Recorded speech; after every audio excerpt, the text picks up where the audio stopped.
C'est vrai que se montrer en piscine devant tout le monde, c'est pas quelque chose d'évident, mais ça m'a aidé à m'accepter.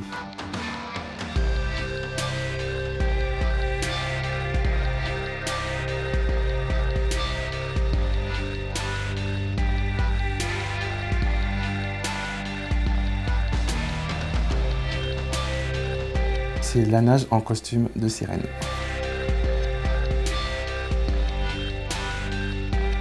Le mermaiding mêle différents sports. Donc on a de l'apnée, on a de la natation synchronisée. C'est très technique, savoir faire un canard, savoir descendre en profondeur. On a tout ce qui est créativité, création de couronnes, création de bijoux. En termes de détails techniques, c'est une nageoire en silicone avec une véritable monopalme intégrée à l'intérieur au niveau de la nageoire caudale.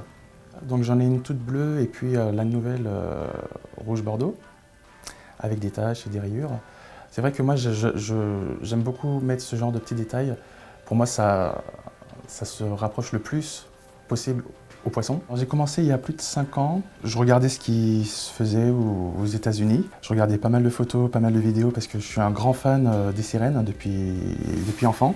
La petite sirène de Disney, Splash, le film qui est sorti dans les années 80. C'est resté ancré dans ma mémoire et c'est comme ça que plus tard, en grandissant, je me suis dit « Ah bah tiens, je pense qu'il y a quelque chose à faire ».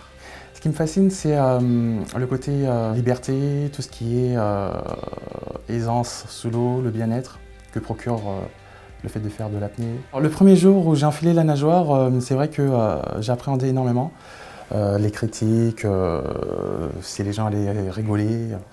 Et en fin de compte, non, du tout. Les gens, au contraire, m'ont souri, ils étaient bienveillants. Quand j'ai suivi du triton, je suis moi. Ouais.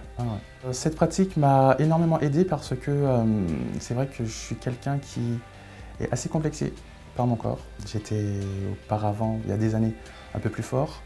J'ai pas mal perdu de poids. Du coup, c'est vrai que se montrer en piscine devant tout le monde, c'est pas quelque chose d'évident, mais ça m'a aidé à m'accepter. Après, il y a tout l'aspect photographie sous l'eau. Être une sirène et un triton, c'est être gracieux sous l'eau.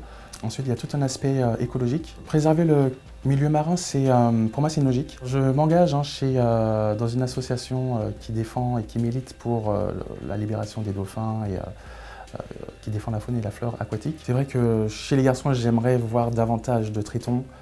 Certes, j'en vois quelques-uns sur les réseaux sociaux, mais les voir agir, faire des prestats, faire des photos, agir un peu plus dans la vie réelle, je pense que ce serait bien. Ouais.